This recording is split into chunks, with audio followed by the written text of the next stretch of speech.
Bengaluru clean ಸಿಟಿಗೆ GBA ಒಂದು ಹೆಜ್ಜೆ ಮುಂದೆ ಬಂದಿದೆ. ಮೊದಲನೇದಾಗಿ ಫುಟ್ಪಾತ್ ಎನ್ಕ್ರೋಚ್ಮೆಂಟನ್ನು ಮಾಡಿದರು. ಎಲ್ಲೆಲ್ಲಿ ಅನಧಿಕೃತವಾಗಿ ಫುಟ್ಪಾತ್ಗಳನ್ನು ಎನ್ಕ್ರೋಚನ್ನು ಮಾಡಿಕೊಂಡು ಕಟ್ಟಡಗಳನ್ನು ಕಟ್ಕೊಂಡು ಅಂಗಡಿಗಳನ್ನು ಮಾಡಿದ್ರು ಅದೆಲ್ಲನೂ ಕೂಡ ತೆರವು ಮಾಡ್ತಿದ್ರು. ಈಗ ಮತ್ತೊಂದು ಮುಂದೆ ಹೋಗಿ ರಸ್ತೆ ಪಕ್ಕ ಅದೇ ರೀತಿ ಕೂಡ ಫುಟ್ಪಾತ್ನಲ್ಲಿ ಎಲ್ಲೆಲ್ಲಿ ಅನಧಿಕೃತವಾಗಿ ಸುಮಾರು ದಿನಗಳಿಂದ ವಾಹನಗಳು ನಿಲ್ಲಿಸಿದ್ರು ಅಂಥವನ್ನು ತೆರವು ಮಾಡೋದಕ್ಕೆ ಕೂಡ GBA ಮುಂದಾಗಿತ್ತು.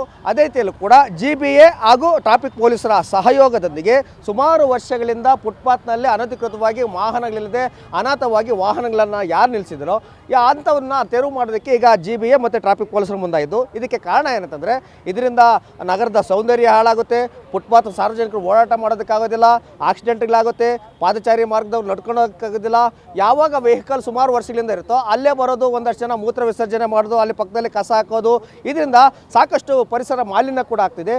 ಈ ಕಾರಣದಿಂದಾಗಿ ಬೆಂಗಳೂರು ನಗರಾಭಿವೃದ್ಧಿ ಸಚಿವರಾದಂಥ ಕೃಷ್ಣ ಬೈರೇಗೌಡರು ಈ ಥರದ ಬಿಡಾಡಿ ವಾಹನಗಳಾಗಿವೆ ಎಲ್ಲವನ್ನು ಕೂಡ ನೋಟಿಸನ್ನು ಕೊಟ್ಟು 7 ದಿನಗಳ ಒಳಗೆ ಆ ವಾಹನ ಮಾಲೀಕರು ಬಂದು ವಾಹನವನ್ನು ತೆಗೆದುಕೊಂಡು ಹೋಗಬೇಕು.